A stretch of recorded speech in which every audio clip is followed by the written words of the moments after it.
Welcome back. You're watching Overdrive. Now, at the Geneva Motor Show last year, Mercedes surprised everyone when it showcased the A-Class concept. It wasn't a coupe or a sedan, it was a hatch. And now Mercedes is all set to bring the A-Class into India. But before that, Bert got an opportunity to do a first drive in Slovenia. Here's his report.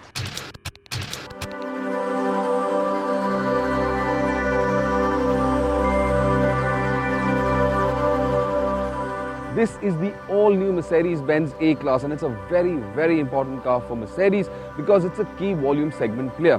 Now this car is coming down to India, and in what I can only term as a very bold move. This very good-looking, sporty, luxurious and premium car is going to come down as a hatchback.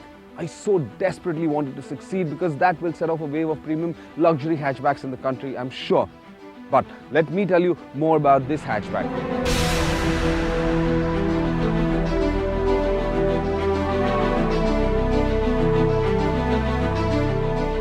The new A-Class has a very striking design, but the one question that's going to be asked is, where's the diamond grille that we saw at the motor show? Where's that fantastic pincushion grille?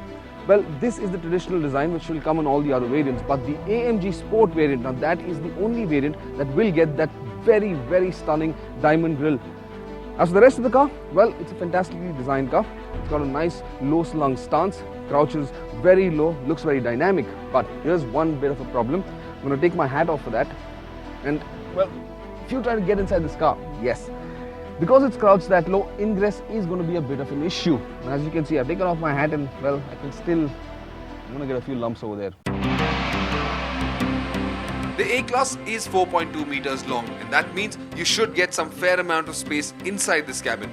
However, it isn't very wide, and there is this thick transmission tunnel that starts all the way from the dashboard and goes right into the rear cabin area.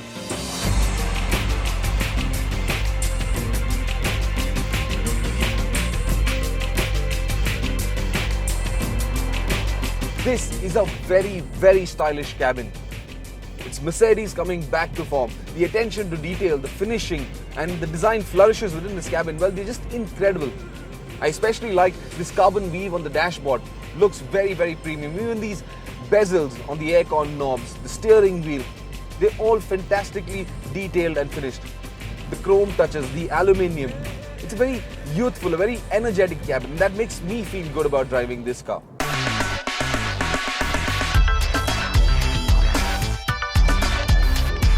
Now the thing about the A-Class is, well, it's a remarkably designed, well-designed car. It's very stylish, very good-looking, but that's where it draws the line. It doesn't take innovation to the next level. For instance, its closest competitor, the A3, which I drove very recently, well, that's a whole new ball game. It's got these fantastic aircon vents which can either focus or diffuse the airflow. In the A-Class, these aircon vents, well, they just look good. There's absolutely nothing innovative about them. They just throw air at you. The A3 also had the touchpad on top of that jog dial.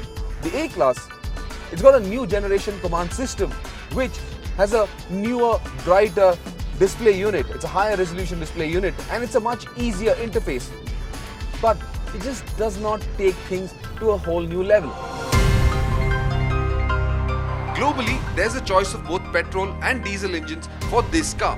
But the one that matters the most to us is the diesel motor, which is coming down to India. It's the 200 CDI. It's got a 1.8 litre direct injection 4-cylinder engine. It makes 136 horsepower and 300 Nm of max torque. It is a very strong performer. It's also a highly fuel efficient engine. Mercedes claims about 18 kilometers per litre, but the most remarkable aspect about this car is its refinement. That is traditional Mercedes. It's a smooth, an extremely smooth and effortless performer. You are going to appreciate the kind of smoothness, the lack of noise. This engine actually feels like a petrol at times. And that is the one aspect you're going to appreciate a lot.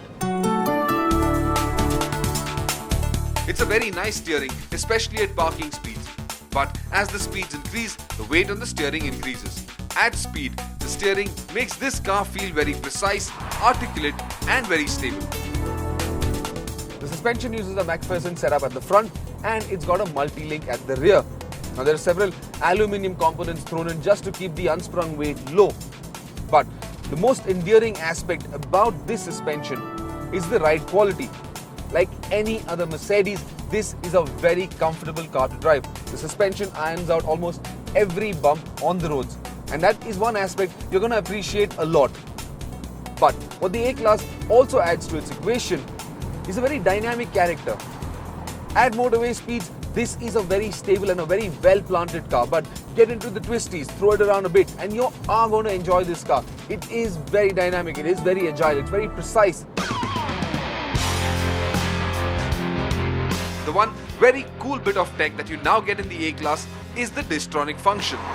That was earlier available in only higher-end cars in the Mercedes-Benz passenger car range like the E-Class, S-Class, so on and so forth. But now it's also available in the S-Class, the basic hatchback. The benefit of this technology is that it allows you to select a speed to cruise at. But if you see an obstacle that could be a car looming ahead of you, this car will automatically apply its brakes and slow down. This system won't really work in India given the chaos and erratic traffic we have. It would be an absolute mess, but otherwise, this system is flawless. Mercedes wants to offer the A-Class in 2013, which gives them time to set up a vendor and component supplier base, as well as expand their network to cater to the demand.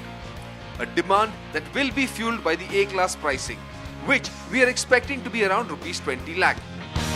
It will be the cheapest premium luxury car available in the country, with the 3-pointed star standing upright at the front, sweetening the deal even more.